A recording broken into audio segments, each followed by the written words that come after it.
The story begins with a small town where everyone knows each other, and things are often quiet and peaceful. However, there was one man who thought his authority gave him the right to do whatever he wanted. Officer Matthews was his name, and he had been with the police department for over a decade. His badge meant everything to him. He had always believed that his position gave him power over others, especially over people he didn't like. For Officer Matthews, this belief wasn't just about law enforcement. It was a way of life. He had grown up in a world where he was taught to see himself as superior to certain people. To him, a badge wasn't just a symbol of the law. It was a shield that protected him from any consequences of his actions. He was used to walking around town with an attitude that suggested no one could challenge him. His presence alone made people wary, and some even feared him. In his mind, the badge made him untouchable.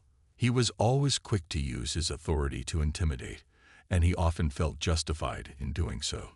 Officer Matthews would drive around the streets of the town, pulling over anyone who didn't seem to fit into the mold of what he thought was acceptable. His views on people, especially those from different backgrounds, were tainted by prejudice.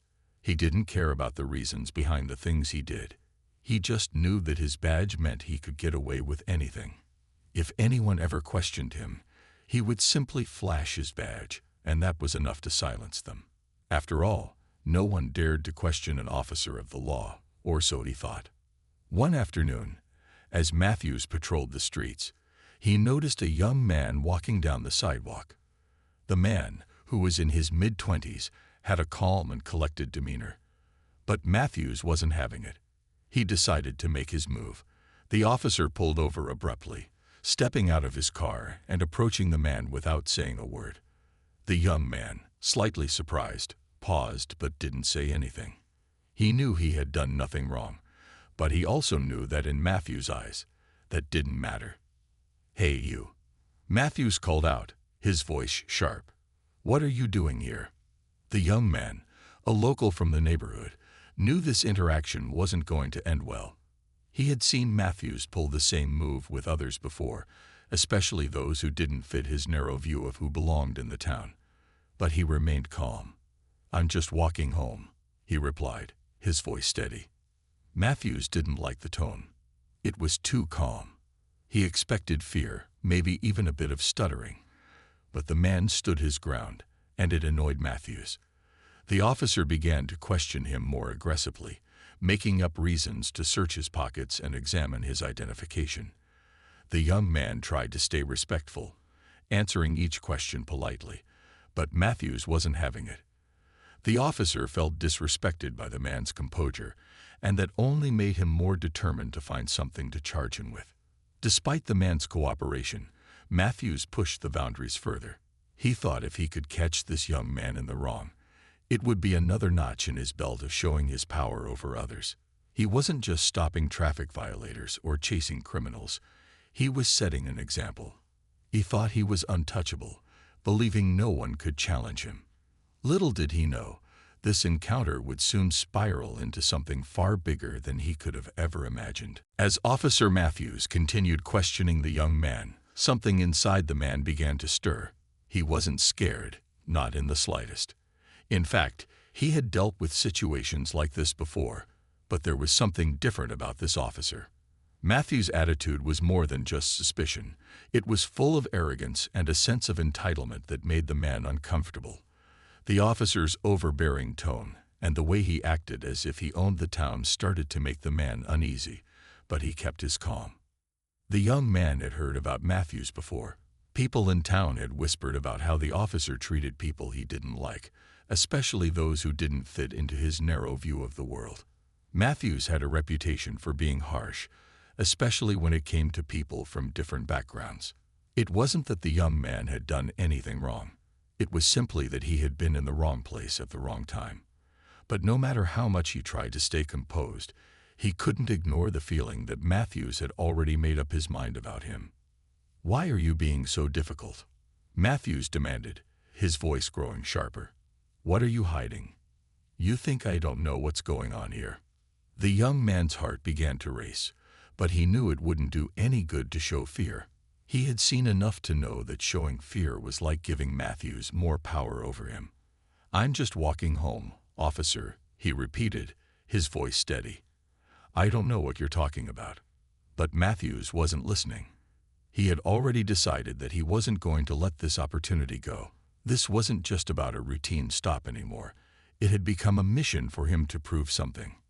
He needed to remind this young man, and everyone else around, who was in charge. His badge was his tool, and he intended to use it to intimidate anyone who dared question him. Without warning, Matthews grabbed the man's arm and pulled him toward his patrol car. The young man tried to pull away, but Matthews wasn't having it. He wasn't going to let him go without a fight. "You're coming with me," he said firmly, as though he had every right to make such a decision. At that moment, the young man realized this wasn't just an ordinary stop. This was something more personal, something deeper that Matthews had in mind. He could sense the officer's need to assert his dominance, to remind everyone that his badge meant no one could challenge him. The young man, still calm, decided that he wasn't going to let Matthews take control so easily. But as Matthews started to call for backup, the young man knew this situation was far from over. It wasn't about the traffic stop anymore. It was about power, about control, and about Matthews' belief that his badge made him untouchable. The young man understood that this encounter would leave a mark on both their lives, but he wasn't about to back down. He had already made his mind up. He was going to fight for what was right, even if it meant facing the consequences of standing up to an officer who had abused his power for far too long. The tension in the air was thick as Officer Matthews aggressively pushed the young man into the back of his patrol car. The young man, though surprised by the officer's actions, kept his composure. He had been in uncomfortable situations before, but something about the officer's demeanor felt different, like Matthews was acting out of more than just professional duty. There was anger, a sense of superiority, and perhaps even personal disdain in the way he handled things. The young man could feel the weight of his situation. He knew he hadn't done anything wrong, yet Matthews seemed determined to make an example out of him. As the officer called in his report, his voice crackled through the radio, demanding backup. The young man stayed quiet, watching the officer, trying to figure out what was really going on. Matthews didn't seem interested in hearing any explanation or reason. He had already decided that this encounter would be handled his way. Minutes later, another patrol car arrived. The backup officer was younger, quieter, and more reserved than Matthews. He glanced at the young man in the back of the car but didn't say much. It was clear that Matthews had taken charge of this situation, and the backup officer simply followed his lead. The young man couldn't help but feel the stark difference between the two officers. The younger officer appeared more neutral, as though he wasn't entirely on board with what Matthews was doing, but he still followed orders. Once the backup officer arrived, Matthews got in the front seat and drove them both to the station. The whole time, the young man sat in silence, contemplating what was unfolding. Why was Matthews so insistent on taking things to this extreme? The young man had no history of conflict with the law, nor was he involved in anything illegal. He hadn't even been speeding. But now, it seemed as though Matthews was trying to prove something bigger than just making a routine stop. As they reached the station, Matthews pulled the young man out of the car and roughly walked him inside, still talking to him like he was guilty of something he hadn't done. He led him to a holding cell, locking him in. The young man's heart sank, but he refused to show fear. He had seen others before, friends and family members, get tangled up in situations like this. He wasn't going to be just another name on a police report. The officer wrote up the paperwork quickly, without looking back at the young man. Matthews seemed to believe that his word alone was enough.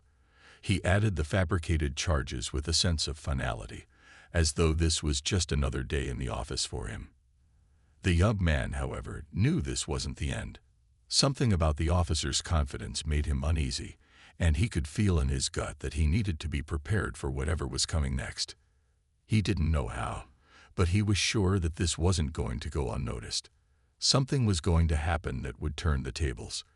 The young man had the feeling that Matthews, for all his arrogance, had made a grave mistake in underestimating him. The wheels of justice, slow and often frustrating, would eventually turn. But as the young man sat in the cold holding cell, all he could do was wait, knowing that his fight for fairness was just beginning. The courtroom was filled with a quiet buzz as the case began to unfold.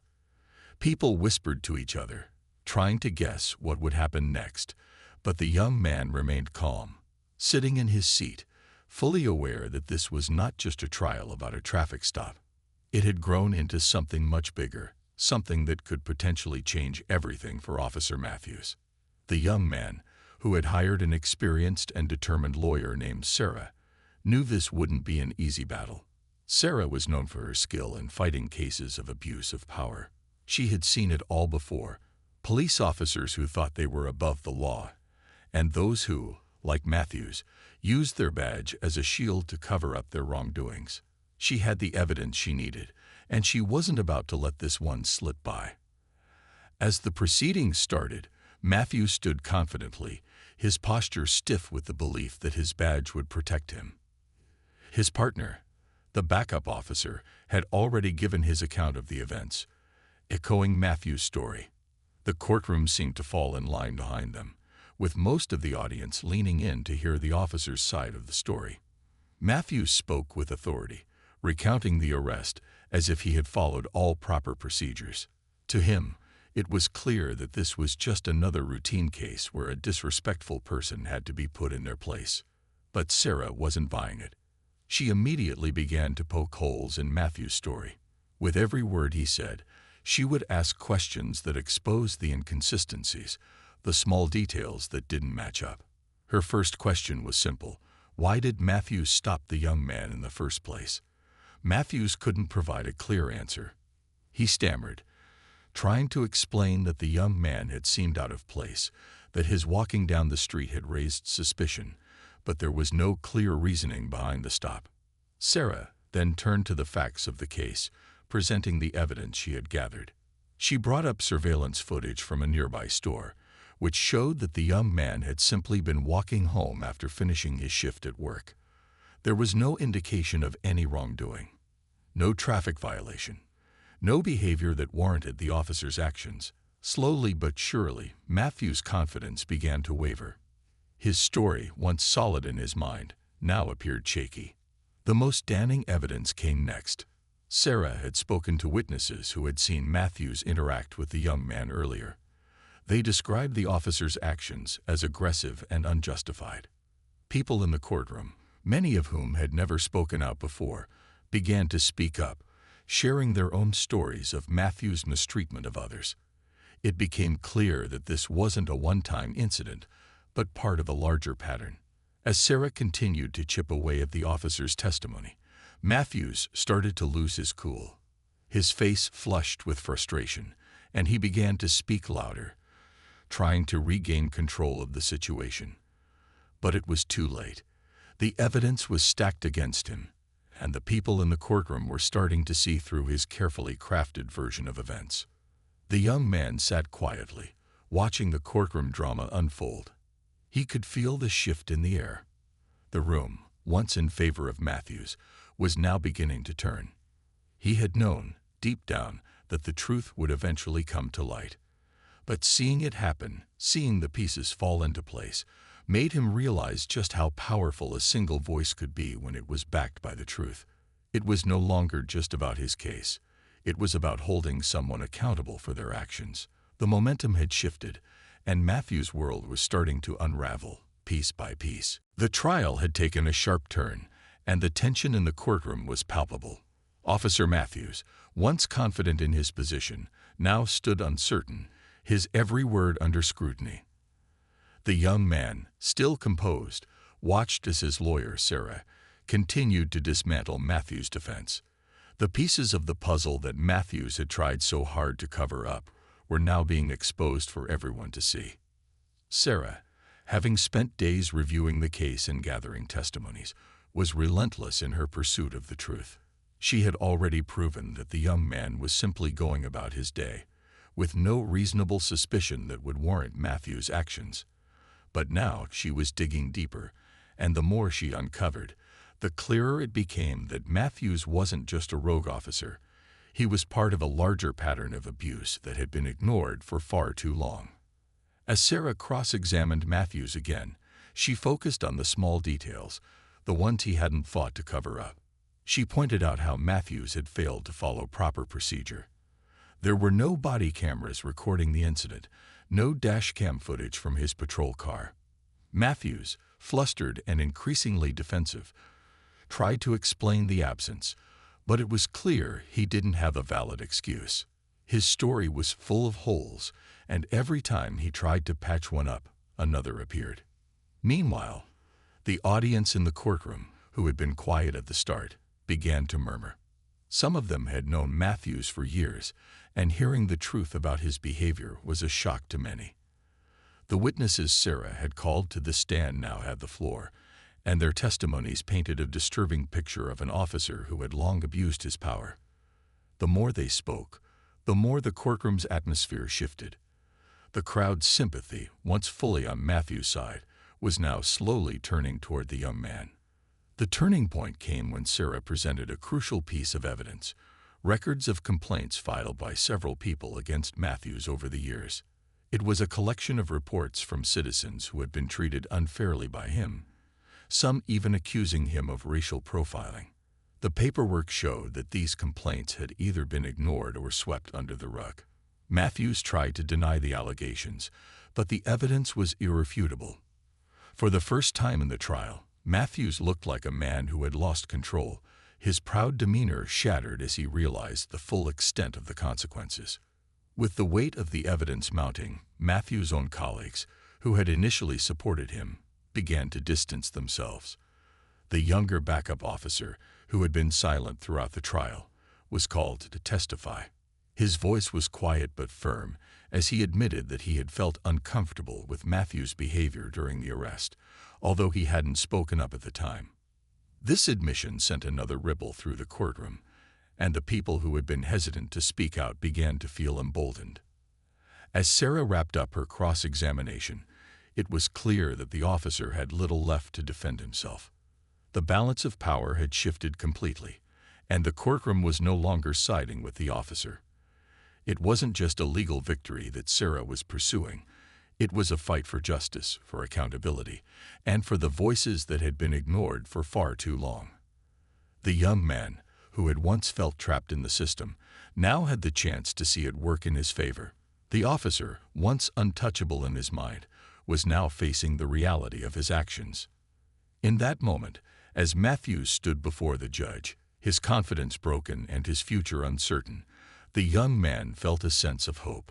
It wasn't just about winning the case, it was about ensuring that no one would be able to abuse their power like this again. The fight was far from over, but the first victory had been won. As the trial moved into its final stages, the atmosphere in the courtroom grew heavier. The young man, still sitting quietly in his seat, couldn't help but feel a mix of emotions. On one hand, he felt the weight of the journey he had taken to get here, facing an officer who had tried to break him, someone who had used his position of power to humiliate and undermine him. On the other hand, he felt a glimmer of hope that the truth would prevail, that the very system that had once failed him would now be the one to deliver justice. Officer Matthews, now completely out of his depth, stood with his arms crossed, watching Sarah closely. His earlier arrogance had faded, replaced by uncertainty and frustration. He had never expected this, never thought his actions would come under such intense scrutiny. In his mind, he was the law, and no one ever questioned the law. But now, it was clear. The truth had been revealed, and there was nowhere left for him to hide. As Sarah continued to build her case, she painted a picture of a man who had allowed his position to define him, a man who had mistreated others for far too long. The more she spoke, the more the courtroom seemed to resonate with her words. The evidence of Matthews' past actions couldn't be denied anymore. It was as though the veil had been lifted, and the people in the room could finally see the full extent of his behavior. It wasn't just the evidence that was turning the tide. It was also the people who had come forward. Friends, family members, and even strangers who had witnessed Matthew's actions over the years began to speak up, each testimony further highlighting the officer's long-standing abuse of power. The young man, who had once been alone in his struggle, now had a growing army of voices supporting him. Their courage to speak out added to the momentum of the trial, and Matthew's defense began to crumble. But it wasn't just the evidence and the testimonies that were working against Matthews. It was also the realization that the people who had supported him, his colleagues, were beginning to doubt him. The younger officer, who had once been Matthew's silent partner, had already admitted his discomfort with the arrest. The words of others who had once stood by Matthews were starting to echo through the courtroom. Slowly, it became clear that Matthews was no longer the untouchable figure he once believed himself to be. His colleagues had seen the truth, and now they were speaking up. The turning point came when the judge, who had been silent for much of the trial, spoke up.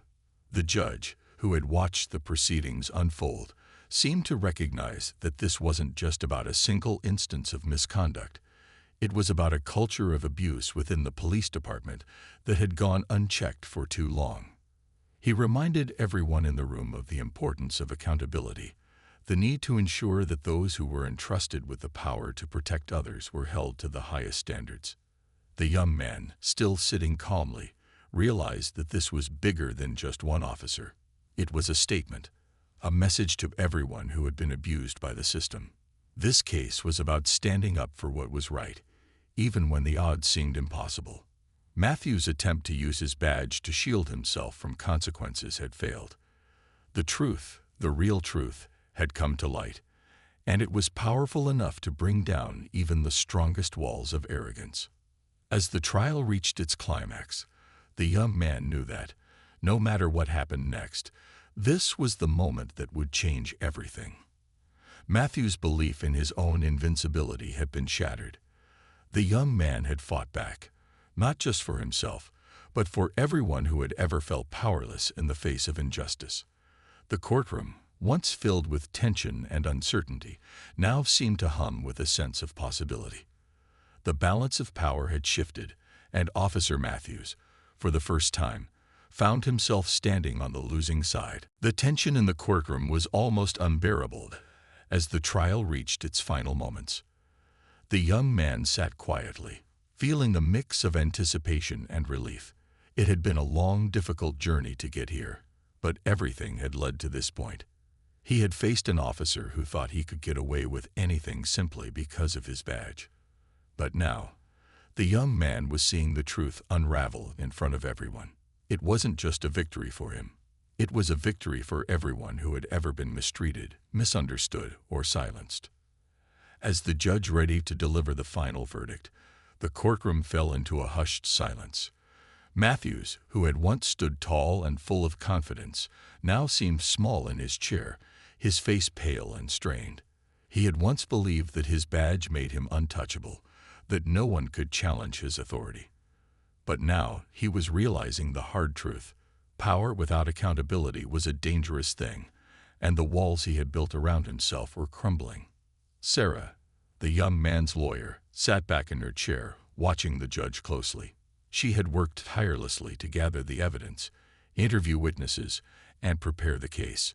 She had known from the start that this wasn't just about one officer's misconduct. It was about holding the system accountable for allowing people like Matthews to continue abusing their power. As she looked over at the young man, she could see the resolve in his eyes. This wasn't just about winning the case. It was about making sure that what had happened to him wouldn't happen to anyone else. The judge cleared his throat, and the room fell completely silent. Everyone in the courtroom seemed to hold their breath, waiting for his words. Matthews, who had been so sure of his own innocence, sat rigidly, his hands trembling in his lap. He had always relied on his badge, on his position of authority. But now it was clear that all his actions had led to this moment of reckoning. After carefully considering all the evidence presented, the judge began, his voice steady but firm. It is clear that Officer Matthews has acted in a manner that is both unlawful and unjust. The actions taken on that day were not only a violation of protocol, but they were a direct abuse of power. Officer Matthews failed to uphold the very principles he swore to protect. The words hit Matthews like a wave. The young man, however, felt a sense of calm wash over him.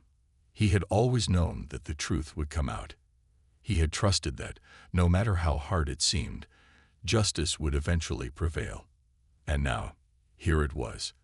The courtroom had turned, and Matthews, who had once stood so tall, was now being held accountable for the harm he had caused. The judge continued, laying out the consequences Matthews would face. It was clear that Matthews would lose his position, his career, and likely much more. His days of using his badge as a shield were over. The young man felt a quiet satisfaction, knowing that Matthews would no longer be able to continue his reign of intimidation and fear. But more than that, he felt a deep sense of pride. He had stood up to a system that was so often tilted in favor of those with power, and he had won. His courage had made a difference, not just for him, but for all those who had ever been unfairly treated by the system. The courtroom erupted in whispers and quiet conversations as the judge's words sank in. People began to file out of the room, some with a sense of victory, others in disbelief that such a powerful figure had finally been brought down. The young man, still sitting in his seat, looked over at Sarah, who gave him a small, approving smile. She knew the journey hadn't been easy, but it had been worth it. As he walked out of the courtroom, the young man felt a weight lift off his shoulders. For the first time in a long while, he could breathe easy. He had not only fought for his own justice, but had helped expose a pattern of abuse that would no longer be ignored. Matthews might have lost his job, but the young man had gained something far more valuable, a sense of peace and the knowledge that he had done the right thing. And that was a victory no badge could take away. The days following the trial were a whirlwind of emotions for the young man. While the legal battle had been intense, the aftermath was both empowering and bittersweet. As he walked away from the courthouse, he couldn't help but feel a sense of relief, but also a weight of responsibility. The victory in court had been for him, but it had also been for so many others who had suffered in silence, who had been unable to stand up for themselves against the kind of abuse he had faced. His fight had become a symbol of hope for others in his community. Word spread quickly about the trial's outcome. Matthews, once a figure of authority in the town, was now the subject of gossip and whispers. His career was ruined, his reputation tarnished, and his actions were finally brought into the light. People who had once feared him now found the courage to speak up about the mistreatment they had endured under his watch. The town, which had been divided by Matthew's behavior, began to heal in small ways. People started to realize that standing up for what was right wasn't always easy, but it was always worth it. The young man's victory didn't just end in the courtroom. It sparked a conversation. Local organizations and community leaders began to work together to ensure that something like this wouldn't happen again. They pushed for changes within the police department, advocating for more oversight, better training, and accountability for officers. It was a step toward making the system fairer, more just, and less prone to abuse. The young man had unknowingly started a movement, and while it would take time for real change to take root, the first seeds had been planted. Meanwhile, Matthew's actions had opened a broader conversation about abuse of power and corruption within law enforcement. It was clear that the system had allowed his behavior to go unchecked for far too long. But now, people were demanding change. Local leaders, along with everyday citizens, began to have difficult conversations about accountability and the importance of transparency in law enforcement. The young man's story became an example of what could happen when the truth was spoken, no matter how difficult or uncomfortable it might be. For the young man himself, life began to return to some semblance of normalcy.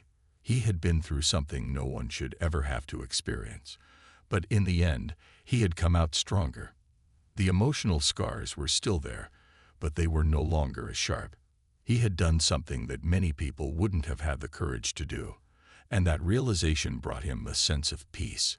His faith in the justice system had been shaken, but it had also been restored, because he knew that, Despite the challenges, truth and fairness could still triumph. As time went on, the young man continued to live his life, no longer afraid of the shadow that Matthews had cast over him. He walked through the streets with his head held high, knowing that he had fought for what was right and that he had won. He had been an ordinary person facing extraordinary circumstances, but in the end, he had become a symbol of resilience. And for that, he would never regret standing up, no matter how difficult the road had been. His story wasn't just about a man fighting against one officer. It was about the power of standing up for truth, for justice, and for the belief that change, while often slow and painful, was always possible. The young man's courage had made a difference in his town, and it was a reminder that sometimes one person's fight could spark a larger movement that changed the lives of many. It was a reminder that no one was ever truly untouchable, no matter how much power they thought they had.